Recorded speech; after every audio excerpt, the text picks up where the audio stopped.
Okay, the last lecture on Module 17 is on troubleshooting scenarios. These are some of the biggest, or at least most often, confusing troubleshooting scenarios. The first one is duplex operations and mismatch. And remember from probably chapter 2, 3, half duplex communicates in one direction, full duplex goes in both directions. But if they're both sending and receiving are not the same, you will get a mismatch error. It will fail. It will not communicate. So that's one thing you want to make sure of. The systems will try to, some of the newer systems will have an auto negotiation where it'll do this automatically for you.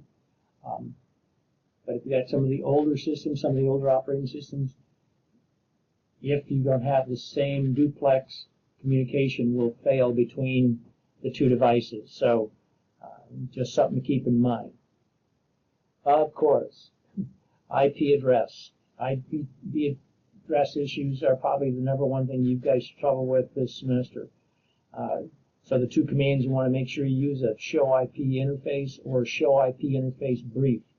Probably 9 out of 10 times I will use show IP interface brief just to make sure that, one, I've got an IP address assigned and that the status and protocol are both up. Because if one's up, one's down, something's not right. So you want to make sure that that's a command or commands you want to take a look at. On your end devices, ipconfig, ipconfig all of those commands that we talked a little bit earlier can tell you what's running. If you get an IP address that starts with 169, then you know that the DHCP didn't assign it an address, so it won't communicate anything.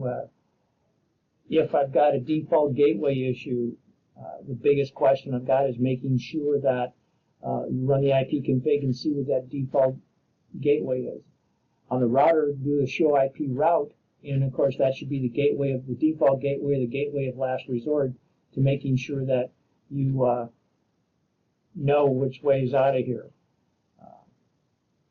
Now, here's just an example of show IP route, and they piped it into, they kind of took the whole show IP route and then redirected that into the begin command, and it says, hey, look for something that begins with gateways, because I was looking for what? I was looking for gateway of last resort, looking for what interface knows what the rest of the world, how do I communicate to the rest of the world? If you're trying to troubleshoot a DNS issue, on the host side, you want to make sure that you run the ipconfig all command, because that'll tell you the DNS server.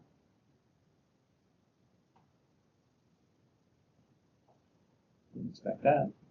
And to go through, and that gives you which IP address you have there. DNS lookup is another useful tool where you can actually place DNS queries and look up specific information. Here's an example of which ones, just making sure that that exists. So those are some of the key troubleshooting that can trip you up. I think I gave you a lab on how to practice a few of these. And I think that is it as far as this lectures are concerned. Let me just go back and double check. Yep, labs. And I think I've given you a packet. I didn't give you a skills integration challenge, so I think I didn't give you any of those troubleshooting challenges. You should be okay. So hopefully that helps you understand Module 17 and helps you get ready for the final. If you have any questions, let me know.